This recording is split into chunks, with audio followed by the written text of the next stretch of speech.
Merhaba arkadaşlar, güzel bir ev incelemesiyle yine karşınızdayım. Bu ev net kullanım alanı 80 metrekare, 20 metrekarede verandası olan bir 2+1 ev seçeneğidir. Evin dış tarafındaki krem rengi ve kırmızı renginin detaylarını görüyorsunuz. Bunlar yalıtım kaplamaları, dışında kaplaması bulunuyor. Üst tarafta sandviç panel ve yüksek çatısıyla bir ev seçeneği. Evin etrafını gezelim.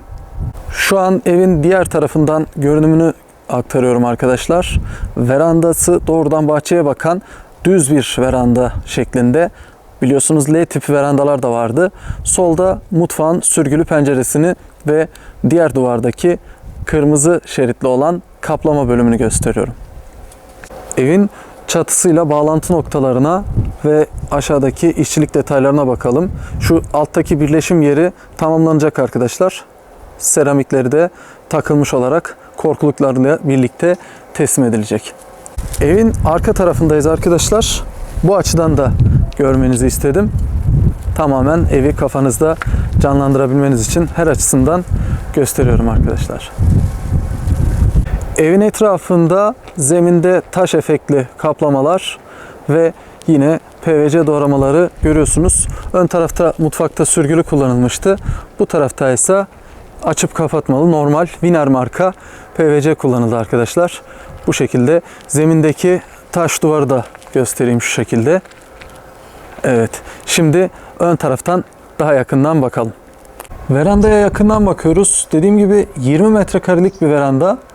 Burada da yine dışarıdaki evin gövde rengiyle uyumlu renkleri devam ediyor. Ön taraftaki bu büyük pencereler sürgülü şekilde yapıldı. Evet. Yakından görüyoruz.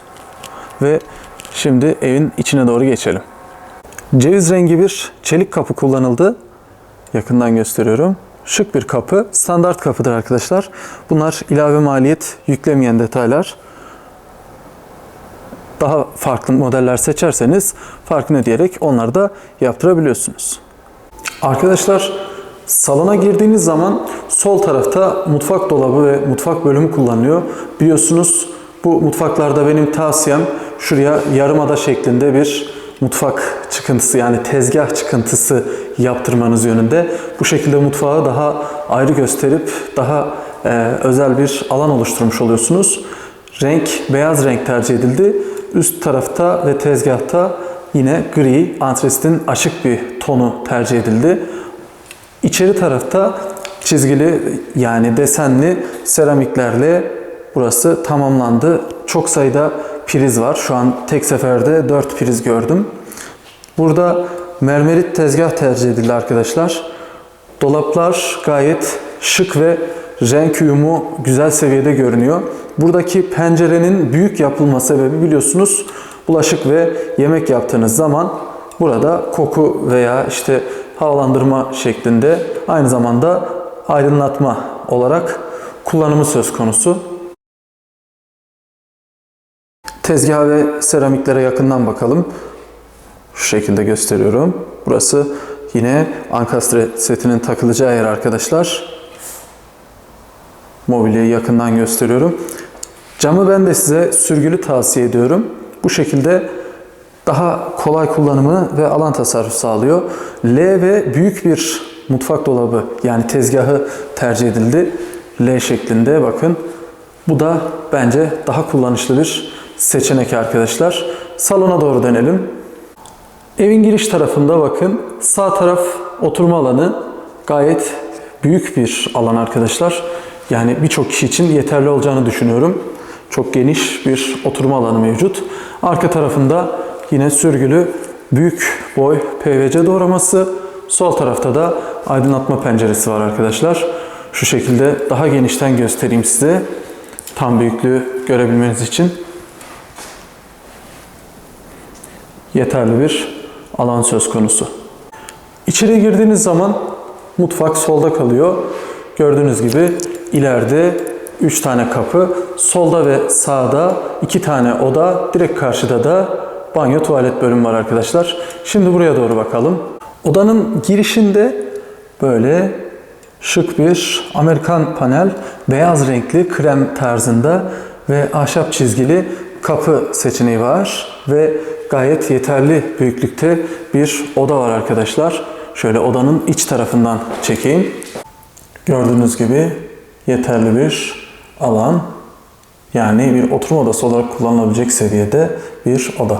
Evin diğer odası da simetrik şekilde büyüklükte ve aynı kapı seçeneği var.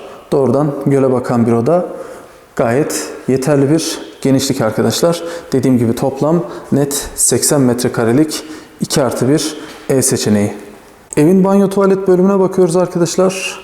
Aynı kapı seçeneği, zeminden yukarıya kadar seramik kaplaması var. Klozet tarafı, havalandırma penceresi ve 120'ye 120'lik bir duşakabin var. Yine burada da standart banyo mobilyasıdır. İlave maliyet gerektirmiyor arkadaşlar. Şu şekilde standart mobilyadır.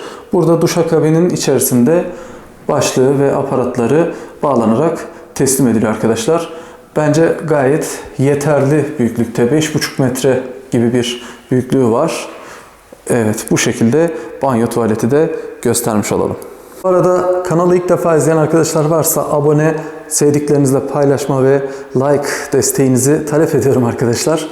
Fiyat bölümü, sürekli fiyatlar maalesef değiştiği için arkadaşlar yukarı veya aşağı değişebiliyor fiyatlar.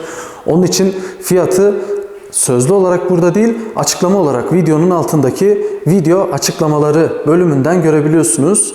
Burada metrekare fiyatı belirtiliyor. Sizin ihtiyacınız 50 metrekare ise bu fiyatla 50'yi çarparak her şey dahil anahtar teslim fiyatı çıkarmış oluyorsunuz arkadaşlar.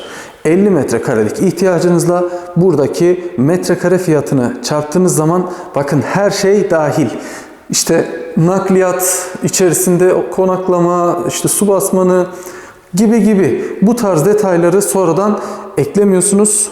Rahatlıkla evinize vereceğiniz net parayı hesaplıyorsunuz arkadaşlar. Umarım beğenmişsinizdir. Bir sonraki videoya kadar sağlıkla kalmanızı diliyorum.